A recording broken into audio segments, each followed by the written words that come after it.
প্রিয় দর্শক, আপনারা দেখছেন মানব জীবন সত্যের পক্ষে সর্বদা। শুভেন্দু অধিকারী বারুইপুরের ঘটনা সম্পর্কে সাংবাদিকদের কি বললেন, আপনারা সেটা শুনুন। চরম ব্যবস্থার কথা বললেন, সেটা আপনারা শুনুন। অথরিটি মব লিঞ্চিং করে যাকে পিটিয়ে মারা হয়েছে ইন্দ্রজিৎ মণ্ডল, উনিও ইনোসেন্ট। পুলিশ আমাকে যা বলেছে এটা আমার কথা না, তার পরিবারের সঙ্গে আমি মিট করেছি, তিনিও জাস্টিস পাবেন। যত পুলিশের গাড়ি ভেঙেছেন, রেল লাইন উপড়েছেন, প্রায় অ্যাপ্রক্স 200 আইডেন্টিফাইড হয়েছে, প্রত্যেককে অ্যারেস্ট করা হবে। একটা লোককেও ছাড়া হবে না। পিছন থেকে যারা উস্কেছেন, পলিটিক্যাল লোক যারা ইলেকশনে রিজেক্ট হয়েছেন, কেউ ক্ষমতা থেকে গেছেন, কেউ শূন্য থেকে এক হয়েছেন, এবং radical force, anti national force যারা পিছন থেকে উস্কেছেন, তাদেরকেও আইডেন্টিফাই করা হয়েছে। তাদের কল রেকর্ড ইত্যাদি ডিজিপির নেতৃত্বে এসটিএফ সব কালেক্ট করেছে, ওদেরকেও প্রপারলি লিসেন। আমরা শুধু বারুইপুরের ইনসিডেন্ট নয়, কোথাও এই ধরনের ঘটনা এই রাজ্যে যাতে না ঘটে তার ব্যবস্থা প্রথম থেকেই নিচ্ছি। আজকে এখান থেকে রাজ্যের সমস্ত থানার ওসিআইসি সিপিএসপিদের সঙ্গে আমাদের কথা হয়েছে। আমি শুধু একটা কথাই বলবো যে সরকার এক্ষেত্রে যা করার করছে, এবং আমার সঙ্গে ওই আমাদের পরিবার, প্রথমত যে পরিবারটি ক্ষতিগ্রস্ত হয়েছে, একটি ছোট সন্তানের উপর পাশবিক অত্যাচার করে খুন করা হয়েছে, তারাও মিট করেছে। তারা নিশ্চয়ই আপনাদের বলেছে, বা না বললেও আমার জানার বিষয় নয়। আমি কথা বলে স্যাটিসফাইড, এবং আমার মনে হচ্ছে ওরাও স্যাটিসফাইড। আমি একটা প্রাইমারিলি পুলিশ যা বলেছে, দেখুন, I am not the investigating authority.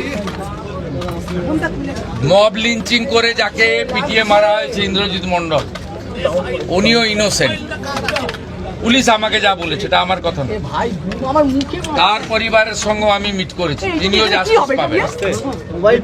যত পুলিশের গাড়ি ভেঙেছেন, রেল লাইন উপড়েছেন, প্রায় অ্যাপ্রক্স 200 আইডেন্টিফাইড হয়েছে, প্রত্যেককে অ্যারেস্ট করা হবে। একটা লোককেও ছাড়া হবে না।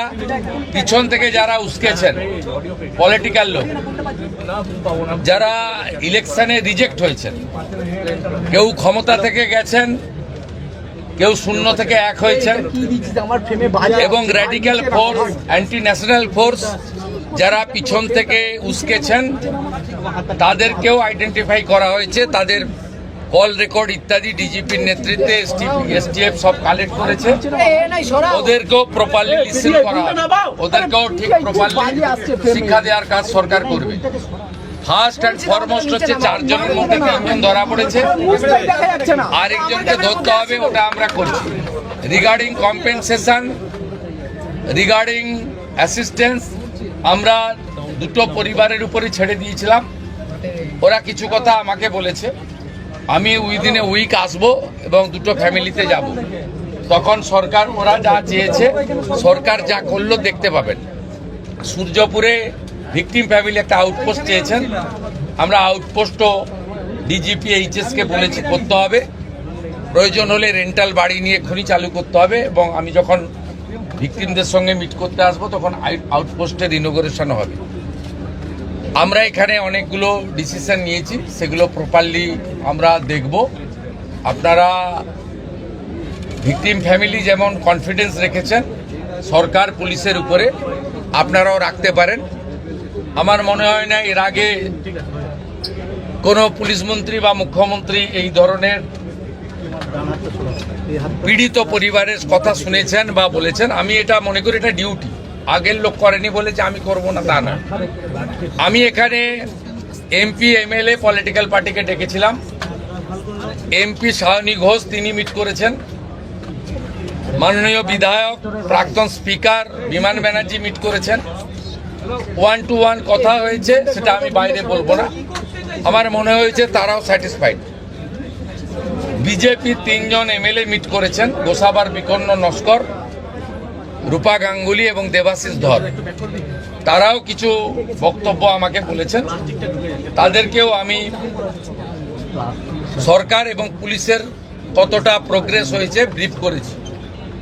আমার বিশ্বাস, এবং এখান থেকে আমি ভার্চুয়ালি গোটা রাজ্যের সমস্ত থানার সঙ্গে যুক্ত হয়েছি, আমি তাদের পরিষ্কার বলেছি যে ঘটনা রোধ করতে হবে এবং প্রপার আপনার যে প্রসিডিওর আছে, ভারতীয় ন্যায় সংহিতা, সুপ্রিম কোর্টের একাধিক গাইডলাইন, জাতীয় মহিলা কমিশন, জাতীয় মহিলা শিশু রক্ষা কমিশন, পস্কো অ্যাক্টের আয়তায় যে গাইডলাইনগুলো আছে, হিউম্যান রাইটস কমিশনের যে গাইডলাইনগুলো আছে, রাজ্য সরকারের যে বর্তমান সরকারের যে মনোভাব, বারে বারে মুখ্যমন্ত্রী যে কথাগুলো বলছেন, তার মন্ত্রীরা বলছেন, ডিজিপি যে নির্দেশ দিচ্ছেন, এগুলো আপনাকে ফলো করতে হবে।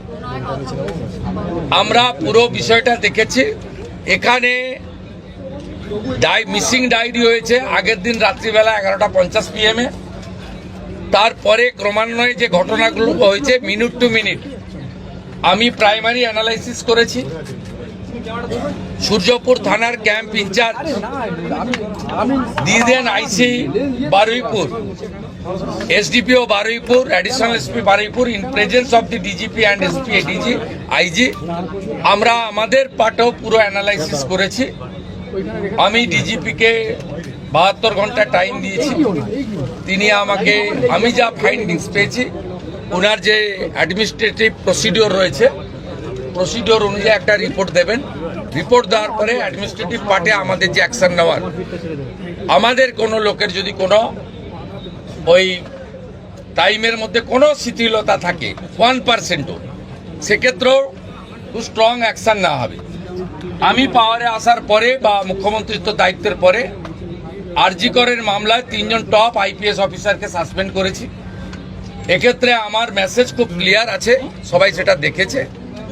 আমি খুব পার্সোনালি স্যাটিসফাইড যে ওইটুকু একটা পরিবার, সেই পরিবার এন্টার আমার সঙ্গে প্রায় 10 জন বাবা মা সহ মিট করেছে এবং তারা কনফিডেন্স জানিয়েছে, আস্থা জানিয়েছে সরকারের উপরে, মুখ্যমন্ত্রীর উপরে, পুলিশের উপরে। এটা আমার আজকে বড় প্রাপ্তি। আর মব লিঞ্চিং করে যে নিরীহ লোকটাকে, ছেলেটাকে মেরে দিয়েছে, আনমেরিড একটি ইয়াং বয়, সেখানে যারা হত্যাকারী তাদেরকেও প্রপারলি মার্ডার কেসে যুক্ত করা হবে এবং পুলিশকে ডাইরেক্ট ইনস্ট্রাকশন আছে যে যারা যারা হুলিগানিজম করেছে পুরো দিন ধরে তাদের এগেনস্টে অ্যাকশন